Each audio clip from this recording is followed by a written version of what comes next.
총회 의장님, 사무총장님, 각국 대표 여러분, 데니스 프란시스 제78차 총회 의장님의 취임을 축하합니다. 또한 세계의 평화와 번영을 위한 안토니오 구테레시 사무총장님의 헌신에 경의를 표합니다. 올해는 6.25 전쟁 정전 70주년을 맞는 해입니다. 공산 전체주의 세력의 침략을 받아 나라의 운명이 벼랑 끝에 몰렸던 대한민국은 유엔군의 참전에 힘입어 극적으로 자유를 지켜낼 수 있었습니다. 대한민국에 대한 무력 침공을 세계 평화에 대한 도전으로 간주하고 안전보장 이사회를 소집하고 참전 결의를 채택하는 데 주도적 역할을 한 트리구베 리 초대 유엔 사무총장님의 용단은 지금도 한국 국민의 뇌리에 깊이 남아 있습니다.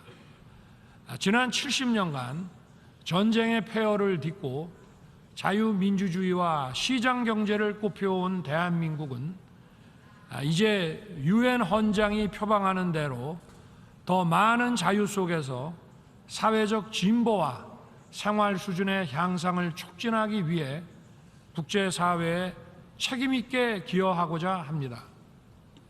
이번 제78차 총회의 주제는 신뢰 회복과 글로벌 연대 재촉진입니다. 2년째 지속 중인 우크라이나 전쟁은 국제사회의 가치와 이념의 분열을 심화시켰습니다. 또한 코로나 팬데믹이 야기한 경제적 타격이 우크라이나 전쟁으로 더욱 증폭돼 글로벌 경제는 위축되고 세계 도처에 식량과 에너지 위기가 초래되었습니다. 어려운 시기일수록 약자가 겪는 고통은 더욱 커지기 마련입니다. 오늘날 전례 없는 글로벌 복합 위기 속에서 안보는 물론 경제, 기술, 보건, 환경, 문화 등 모든 분야에 걸쳐 국가 간 격차가 커지고 있습니다. 이러한 격차를 줄이고 세계 모든 국가들이 상생해 나아가기 위해서는 국제사회가 강력히 연대해야 하며 유엔이 그 중심에 서야 합니다. 저는 오늘 이 자리에서 개발 격차, 기후 격차, 디지털 격차 이 세 가지 분야의 격차 문제를 제기하고자 합니다. 지구상에는 아직도 일상생활에 필요한 인프라를 제대로 갖추지 못한 나라가 많습니다. 식수와 용수를 처리하여 공급하는 상하수도 체계, 전기를 공급하는 에너지 설비, 몸이 아플 때 치료받을 수 있는 의료보건시설, 이러한 기본적인 인프라가 제대로 갖춰지지 않으면 발전은 불가능합니다. 개발 격차를 해소하려면 재원과 기술 역량을 가진 국가들이 책임 있는 역할을 해야 합니다. 대한민국은 공적 개발 원조를 과감하게 확대해 나갈 것입니다. 한국 정부는 올해의 긴축 재정 기조에도 불구하고 내년 ODA 예산안 규모를 40% 이상 확대하였습니다. 이에 따라 내년에 한국 ODA 예산은 2019년 대비 2배 이상의 규모가 될 것입니다. 확대된 ODA 자금을 활용해 수원국의 수요에 맞는 맞춤형 개발 협력을 추진하겠습니다. 특히 수원국들이 사회 경제적으로 스스로 도약할 수 있는 역량을 갖추도록 교육 훈련 분야에 대한 ODA를 적극 추진해 나갈 것입니다. 1년의 교육 훈련이 10%가량의 소득 증대를 가져오며 이러한 효과는 저소득층과 여성에게 더 크게 나타난다고 합니다. 우리는 이런 효과를 전 세계에 확산시켜 나가야 합니다. 기후위기는 국가 간 경제 격차를 더욱 악화시키고 인류의 지속가능 발전을 제약하는 또 다른 도전 요인입니다. 올해 7월 우리는 지구의 기후 관측 사상 가장 더운 여름을 경험했습니다. 끓는 지구로 인해 폭염뿐 아니라 폭우, 태풍과 같은 극한 기후가 이제 일상이 되었습니다. 기후변화는 농업과 수산업의 지정학적 변화를 가져와 식량 취약국의 위기를 더욱 가중시킵니다.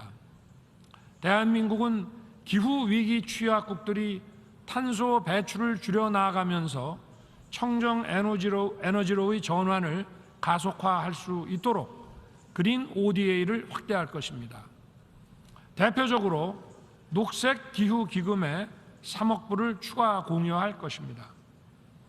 녹색 기후 기금에 대한 국제사회의 적극적인 재정 기여를 기대하며 기후 격차 해소를 위한 국제사회의 의지가 결집되어 실질적인 행동으로 이어지기를 바랍니다.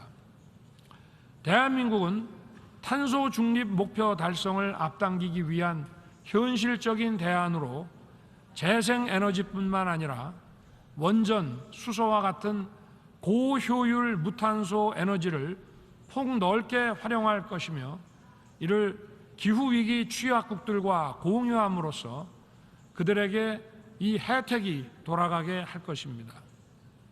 이를 위해 무탄소 에너지에 관한 국제 공동 연구를 추진하고 민간의 기술 혁신과 투자를 촉진하고자 합니다. 나아가 대한민국은 무탄소 에너지 확산을 위해 전 세계 누구나 참여할 수 있는 오픈 플랫폼인 카본 프리 연합을 결성하고자 합니다. 다음으로 대한민국은 우리의 강점인 정보통신 기술을 활용하여 디지털 격차를 줄이는 데 선도적 역할을 하고자 합니다.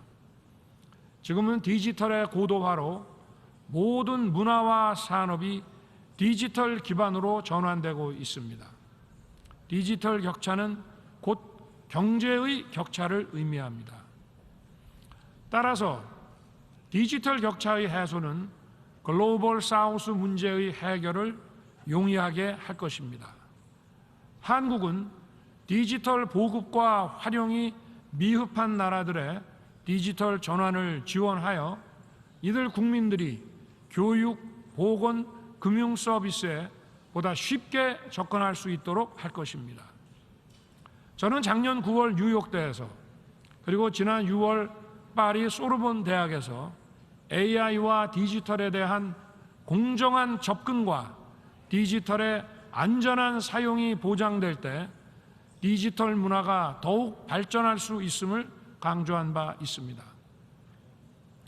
또한 디지털 윤리 규범을 논의하고 제시하기 위한 국제기구를 UN 산하에 설치할 것을 제안하였습니다. AI와 디지털의 오남용이 만들어내는 가짜뉴스의 확산을 저지하지 못한다면 우리의 자유가 위협받고 자유민주주의에 기반한 시장 경제가 위협받고 우리의 미래 또한 위협받게 될 것입니다. 대한민국은 디지털 질서의 바람직한 미래상을 구현하기 위한 디지털 권리 장전을 조만간 제안할 것입니다.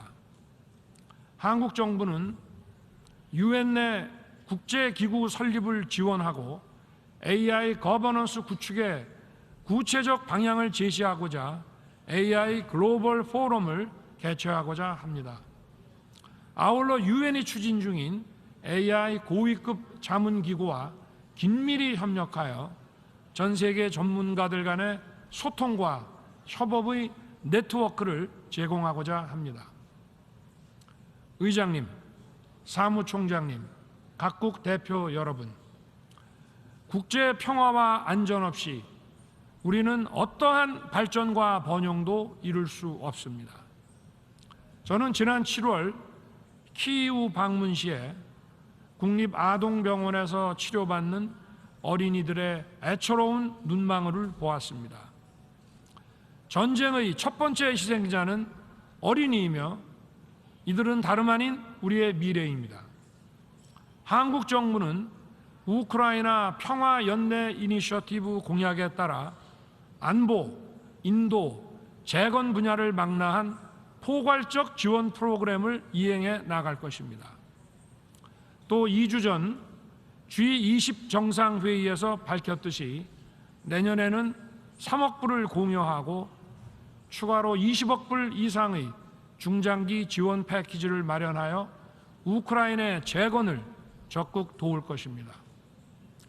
북한의 핵과 미사일 프로그램은 대한민국의 평화에 대한 직접적이고도 실존적인 위협일 뿐 아니라 인태 지역과 전 세계의 평화에 대한 중대한 도전입니다.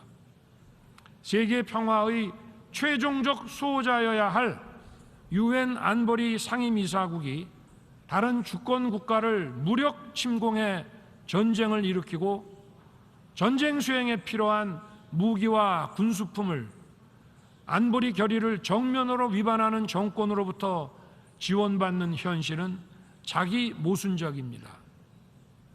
이러한 상황에서 안보리의 개혁이 필요하다는 의견이 폭넓은 지지를 받게 되는 것입니다.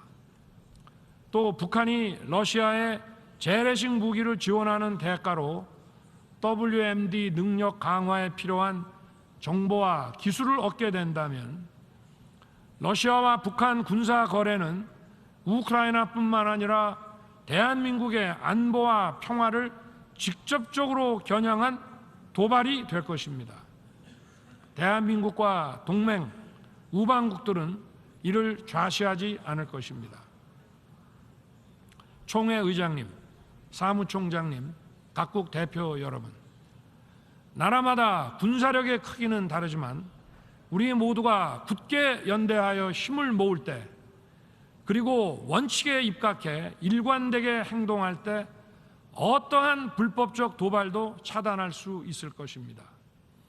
대한민국은 2024-25년 안보리 이사국으로서 유엔 회원국 여러분들과 긴밀히 협력하면서 세계 평화를 진작하고 구축하는 데 책임 있는 역할을 수행해 나갈 것입니다. 우리의 미래 세대에게 정의와 법치가 살아 숨쉬는 국제 질서, 그리고 지속 가능한 자유, 평화, 번영을 물려주는 것은 오늘 이 자리에 함께한 우리 모두의 역사적 책무입니다. 대한민국은 유엔과 함께 이러한 책임을 기꺼이 떠맡을 것입니다. 각국 대표 여러분, 대한민국은 국제사회에 책임 있는 기여를 다하기 위해 2030년 부산 엑스포를 개최하고자 합니다. 70여 년 전 공산 세력의 무력 침공을 받아 한반도의 대부분이 점령당했을 때 대한민국 자유의 마지막 보루 역할을 한 도시, 6.25 전쟁의 폐허에서 세계 제2의 환적항으로 발돋움하면서 한강의 기적을 이끈 도시, 바로 이 부산이 없었더라면 오늘날의 대한민국은 존재하지 않았을 것입니다. 대한민국은 이제 유라시아 대륙과 태평양을 연결하는 관문인 부산에서 2030년 엑스포를 개최함으로써 글로벌 책임 국가의 역할을 적극 수행하고자 합니다. 그동안 이루어낸 성장과 발전의 경험을 국제사회와 널리 공유함으로써 대한민국이 국제사회로부터 받은 도움을 돌려드리고자 합니다. 1851년 런던 엑스포는 산업혁명 엑스포였습니다. 1900년 파리 엑스포는 문화 엑스포였습니다. 1962년 시애틀 엑스포는 우주 시대를 여는 엑스포였습니다. 2000년 하노버 엑스포는 환경 엑스포였습니다. 2030년 부산 엑스포는 연대의 엑스포가 될 것입니다. 대한민국 정부의 국정과 외교의 기조는 자유와 연대입니다. 그 연장선상에서 2030년 부산 엑스포는 세계 시민이 위기와 도전을 함께 극복하면서 자유를 확장해 나아가는 연대의 플랫폼을 제공할 것입니다. 부산 엑스포는 세계 각국의 역사, 문화, 상품, 그리고 미래 비전을 공유하는 축제의 공간이 될 것이며 세계 시민의 자유, 평화, 번영에 크게 이바지할 것입니다. 감사합니다.